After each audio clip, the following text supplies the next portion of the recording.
Before I start this video, I just want to thank everyone for the massive support that I'm getting. I mean, swamped with messages. It's going to take quite a while to get through them all, but I will eventually. And I enjoy reading them as well. So a big thank you for that.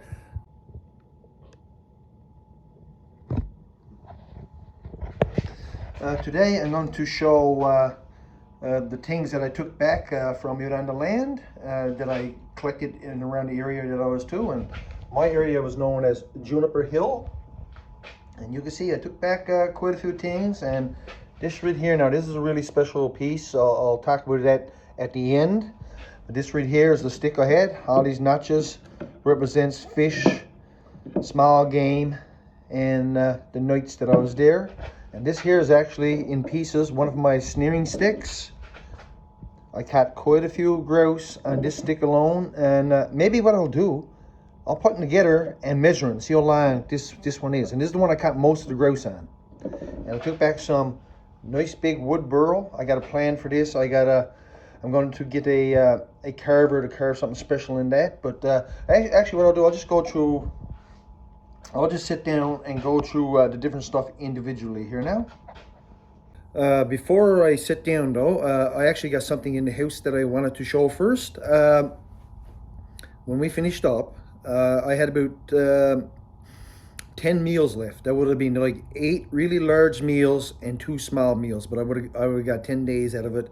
And my net was going to go back in the water the next morning, and I was going to move over to another area for rabbit snaring. Like I was just snaring different areas at a time, and so I was going to move into some new ground, just prepare to get food for the next 10 days. That's what I was doing. I never had no intention of massively storing a huge pile of food. I didn't want to do that. It was never in my plan.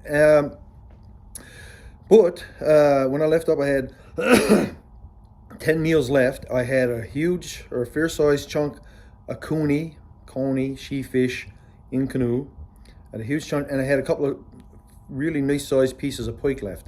I took the canoe back with me. I cooked up some for the family when I first got back, and the rest I cut it up and vacuum packed it. And I still got some left because I wanted to share with some other family members, but I didn't want them to know that I actually took some back, because people could read into things like that. So I got some of it vacuum packed, and I'll show you what I got left there vacuum packed. I'm after eating some of it, the family. And the pike, as far as I know, was left there. I only took the coney. The pike was unwrapped or whatever, and the pike was left there, and I'm pretty certain Sassy found it. I mean, she had to. If it was in her area and she was there all the time, so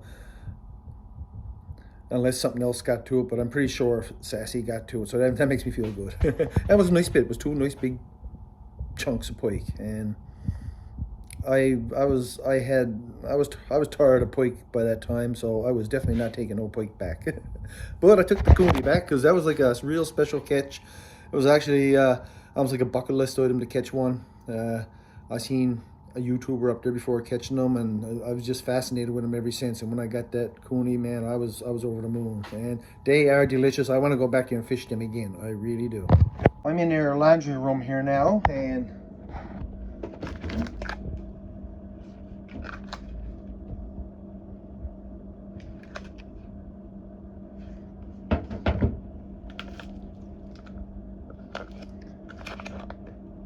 yeah, so I'm just going to get that back right in the freezer there again now. Okay, the first thing I'm going to show, these come from the head of a coney. And this one right here is the one I ate on William's birthday. He's the bigger one of these two. And I actually had another one I was going to take, and I just had enlarged to one side, and a J come down like a dive bomber and boom, gone off with it. And you know what? I lost quite a bit of stuff like that. I had some jawbones like this from the pike, from the biggest pike I had. Same thing. Turn your back, gone. I snared a grouse once and tore his head off, and I love the grouse head, especially with the brains and all that. No time, Jay, gone. Took up one of my hooks, had one of my ice fishing holes, lodged in one side with bait on it, and Jay come out, took the bait right off the hook. Like, they were relentless. It was crazy. like I said in on the show, the most aggressive jays I ever seen. Truly was. They were ferocious. You know, when I'm walking along and I was seeing a little rock that looked kind of interesting, I stick it in my pocket. Well, this one here was useful to me. This one here was kind of funny though. I was walking along and looked down and I said, "Oh look, mushroom!" Rock. So I said, I'll keep that one as a funny little memory from that one. And these here, I got these up around the cache site where I lost the beaver, and these here was kind of like along the edge, the bank of the creek there. So I just took back a few little rocks, little mementos like that. And this one right here, I use this one I use a lot, sharpen my knife and axe with. He's smooth and I just spit at and make a little bit wet. And he worked really well, really well. Took a while to find a nice smooth one like that though, but when I did, I just stuck it in my pocket and yeah, had a nice sharpener. In my creek, there was a couple of places where there was quite a few old clam shells. So I took back a clam shell. I think it's a type of floater freshwater clam. That's what it kind of looks like to me. And this right here is the skull from the papoose, the baby beaver that I snared. And this here is his jaw bones, and he broke up there a little bit where I whacked him with a stick. Instant death though. So I took that back. I want to clean this up a little more and probably bleach it later on. And right here I got 7 pieces of birch fungus. I had a few more, you know, I boiled them into tea. Nice warm healthy drink. And I think I eat a couple as well. You can see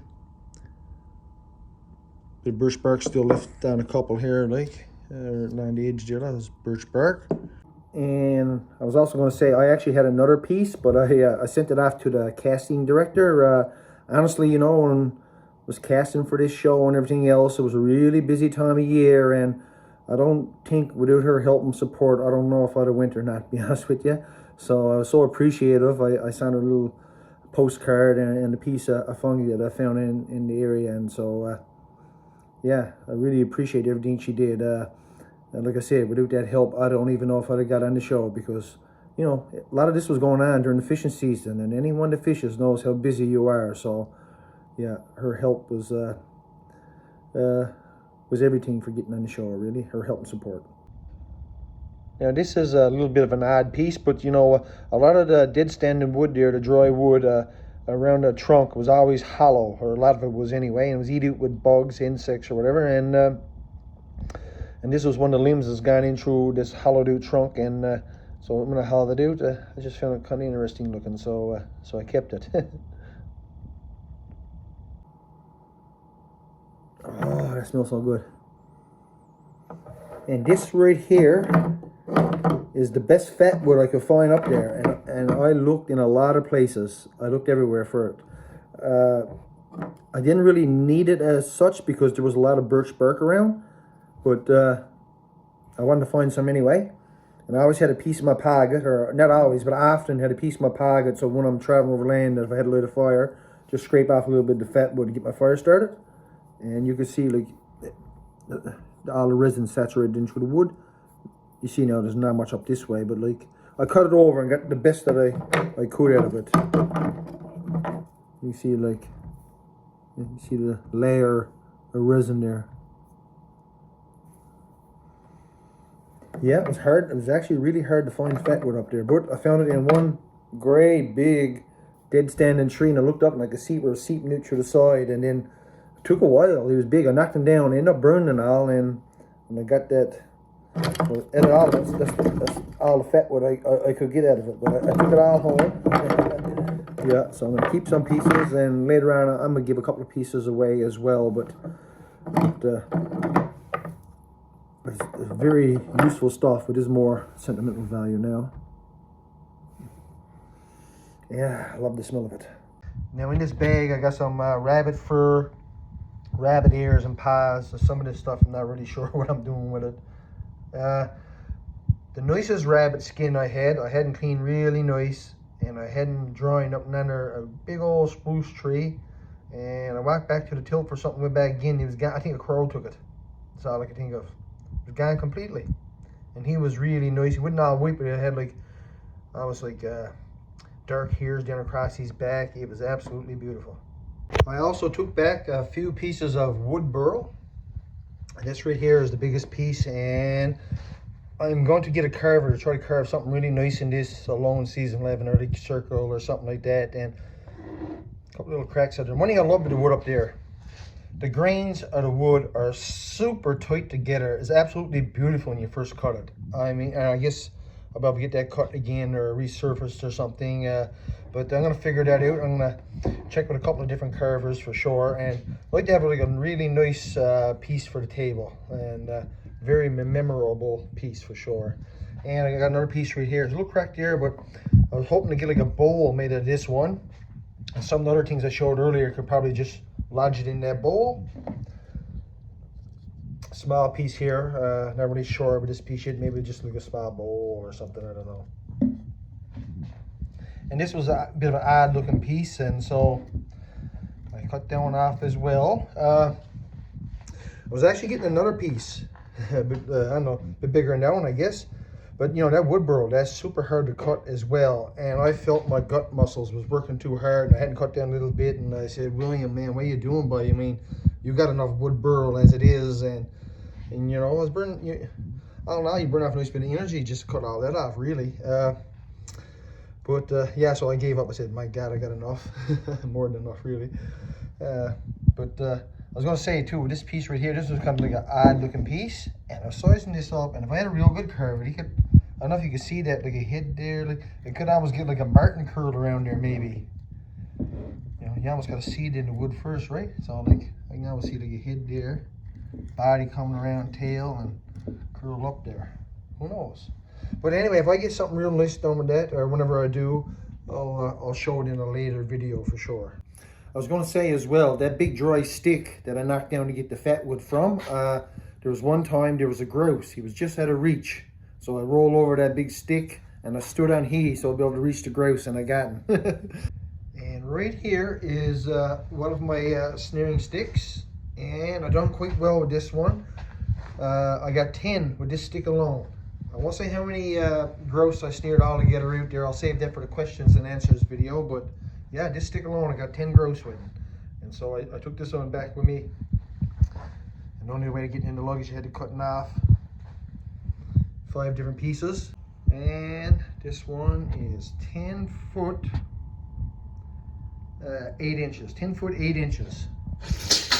Yeah, you know, so if you're out there and you see a nice long skinny stick, well, getting for a snare stick, right? Because sometimes when you're in a rush like that, there might be nothing available, and then you got to take something a little bigger and around, a little heavier, a little harder to use.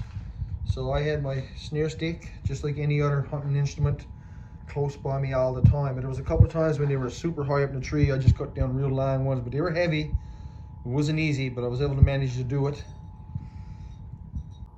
And that right there is the grouse crop that I blowed up out there on the land, and I had he hung up in my tilt all the while I was out there after I got him.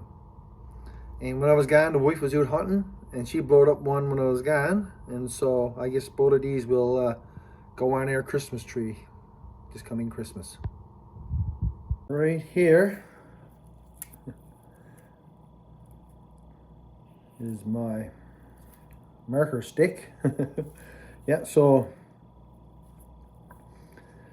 every time I get up in the morning, I put a notch on the stick, represent every day I was there. Well, I get up, so it'll be every night I was there.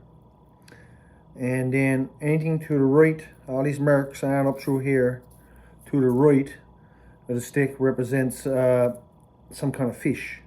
And anything marks on the left hand side of the day mark is small game. And I kind of color coded a little bit, but I still got to do a little more work just to keep it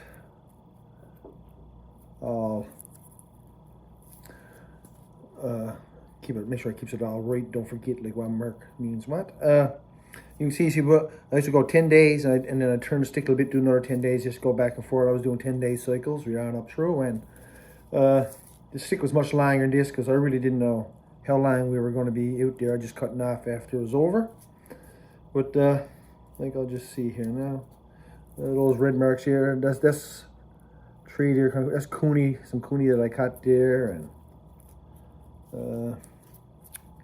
all those little marks there, that represents On the show they call them smilts, but really they were baby whitefish. And when I first seen them, I thought it was smelt, because we do have two types of small forage fish that's kind of silvery color like that. We have capelin and smelt. Capelin is always in salt water, so smelt goes from salt to fresh, and so they look like smelt to me. But after I caught them, and when I eaten them, I believe I mentioned they were small baby whitefish, but just the way editing goes, I didn't mind that. But they were baby whitefish, and I also caught some of those in a different area in the pond. You never seen none of those, and wasn't a lot there. I got a little few. Well, everything I showed there is what I picked up from out on the land, but I brought back a few things besides that as well, and I'm going to show a couple here. You know, I got to go in Nuvik for a little bit, so I picked up some stuff for the kids and the wife, and I picked up this piece for all of us. I guess like kind of a memorable piece to go with our collection. It's beautiful polar bear. There's a few different craft stores there. I got to go up to Mavis. I'm not sure the name of her store. And there's the carver right here. Yeah, absolutely beautiful piece. I'm really happy I was able to pick this one up to go with our collection, and to me, it's a masterpiece. Yeah.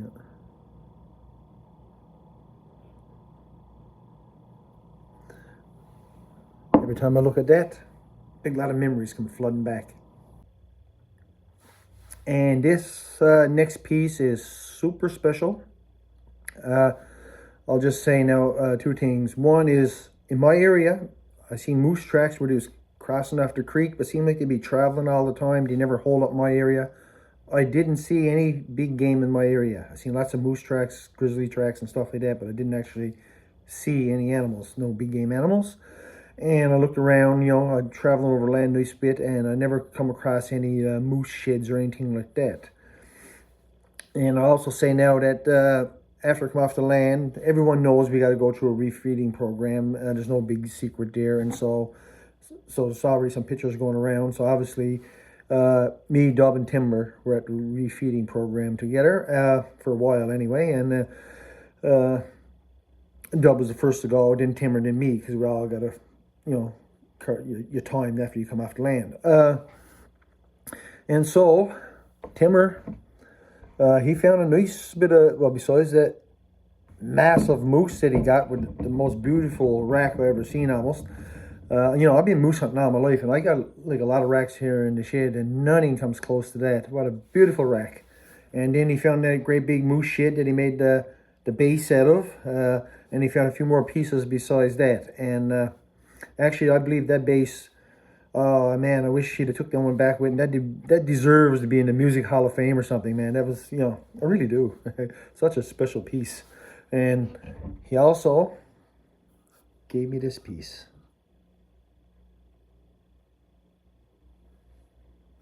And this is a special piece, and I puts this right in my china cabinet along with all our other prized carvings and stuff. Yeah.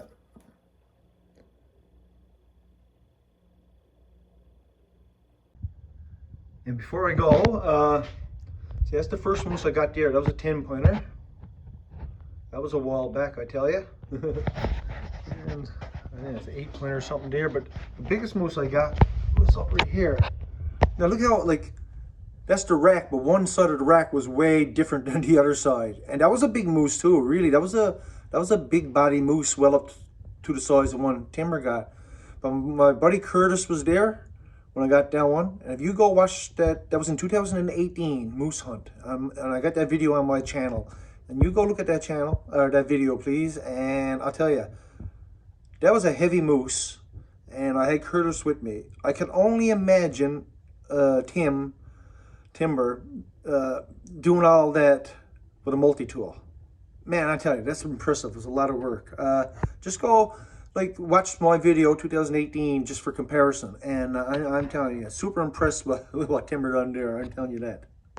As well, I wanted to quickly mention Joe Nichols. He was on season 7, and he was the one that sent me the link to Quinn Fagan casting. So if it was not for Joe and Quinn herself, there's a good chance I probably would not have been on the show. So big thank you. Just want to show you some of the different oddities or whatever I took back, and later on when I do get some of them burl pieces done or whatever, I'll probably show them in later videos or whatever. That could be a while from now. And pretty soon, real soon now, I'm going to do a questions and answers video, and whoever got the most likes on the questions within that video, right, the YouTube video, will win a prize. I will answer some questions coming off of Reddit and things like that, but in order to be eligible for the prize, the questions will have to be on that video, because then I'll see which one got the most likes, and that's who will win that mystery prize. And I will do a video, and if there's more interest or more questions comes later, maybe I'll do another one after that. But fire away the questions. I'll be happy to answer them.